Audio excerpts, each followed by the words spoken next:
Hi everyone! My name is Eva and welcome to my channel. For today's video, kwentuhan tayo. Ang tagal ko nang hindi gumawa ng video. Why? Alam niyo na, laging busy dito sa Australia. Or hindi naman is medyo, hindi lang ako ganun ka-active gumawa. Or yeah, because maybe I'm busy. So, and now, alam ko na share ko na sa inyo on the last video na nag-grant na yung visa ko, 820 visa. Woo! So, ayan, papakita ko sa inyo.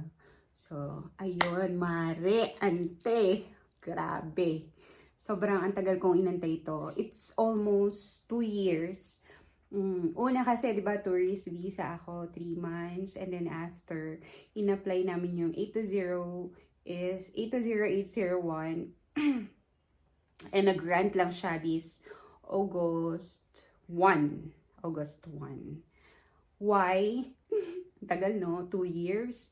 It's been, yeah, almost 2 years. May get June 22. Yeah, it's 2 years. Almost 2 years. O, diba? Hindi pa ako sure. Kasi po, nakarating ako dito June 2029. So, it's, I think, July na already. July 1 here. And, kasi yung flight ko noon is like hating gabi. So, pumatak ng July 1, I think, dito. And then, 3 months yon tourist visa ako. And then, na-lodge September yung 820-801 ko. And then, yeah. Bakit nagtagal? Ang tagal, 'di ba? Kasi yun nga. Apparently nagkaroon ako ng problema while staying here. Naging active yung aking what do you call that? Lungs. Kasi meron talaga akong scar sa lungs, but magaling na siya since nung bata ako kasi ginamot ako when I don't think it's like 7.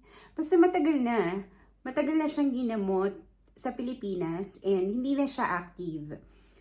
From there, hanggang 2000, pumunta ako dito.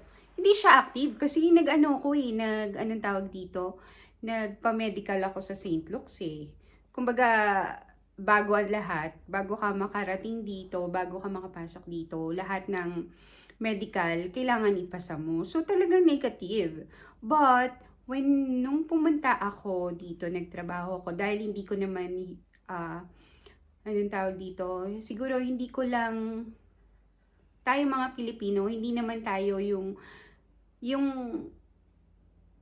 housekeeping na trabaho, medyo mabigat sa akin kasi hindi naman yun used to na hindi naman talaga yun yung work na nakasanayan ko. Yung nakasanayan ko is yung sa mall ako, sales consultant and cashier. So, hindi ganun kahirap. But here, when I got here, nakakuha ako ng housekeeping and then cleaning. Medyo nakakapagod and it's still, the time is, the COVID is still there. So, maybe isa din yun sa reason. And, yeah. And, yun nga. So, ginamot ako within 6 months. Uminom ako ng for 6 months na gamutan para gumaling. So, ayan, na-share ko na sa inyo. Kaya, ang tagal.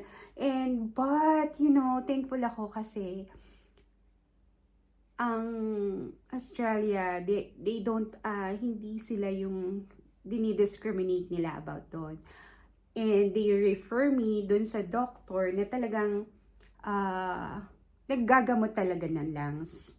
So, hindi lang ako, maraming pumunta doon. And thankful ako sa mga doctor mabait. Talagang, every time I go there, yung nag-a-assist sa akin, nagbibigay ng mga gamot. They have to pray for me, na for a good health, to be done. So, sobrang thankful ako dito. And, wala akong binayaran. As in, wala. Within 6 months, na yun, na uminom ako. And walang palya yun talagang ininom ko siya. And, alam ko sa sarili ko, para din sa akin yun, and para sa asawa ko, and para kung magkakaroon man kami ng anak. So, ginawa ko yun. And para, syempre, diba, makapagtrabaho ko kung ano gusto ko, and go on kami. So, kaya, isa din yun sa naging, kaya medyo tumagal yung process ng visa ko. And yeah, thankful sa lahat mga doktor, sa mga nag-assist, sa mga frontliner.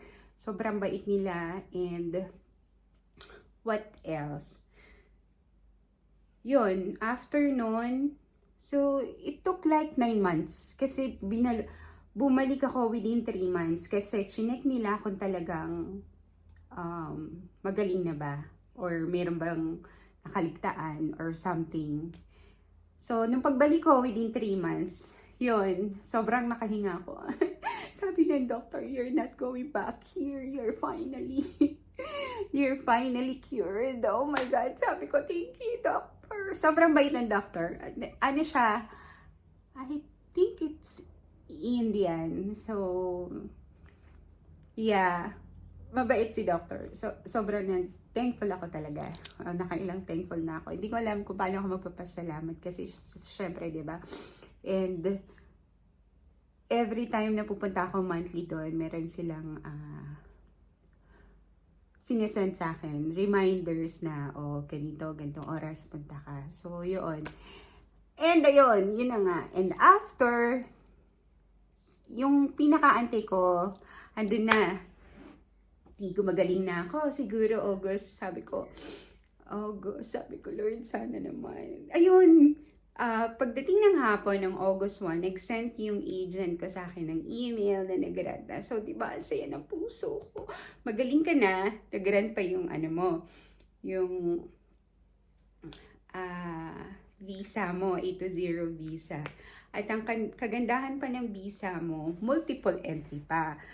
Yung kumbaga, pwede na akong pumunta, lumabas ng Australia, na hindi ko na kailangan mag-submit or mag-file para makalabas ng bansa at makapasok dito. Kasi while hindi ka pa nag-grant sa 820, you need to submit or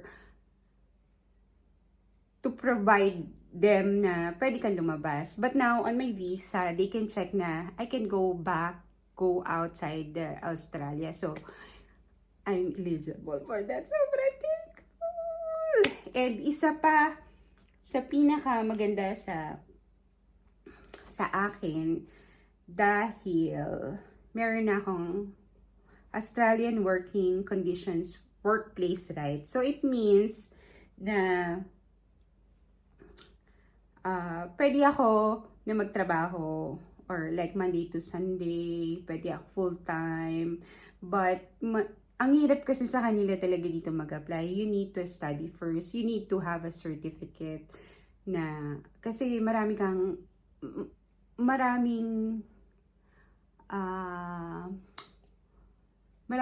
kailangang malaman, matutunan about sa work. Syempre, yung mga company, bago nila i-accept yung employee, they have to know if meron ka knowledge about dun sa ina-applyan mo. That's why you have to go to study.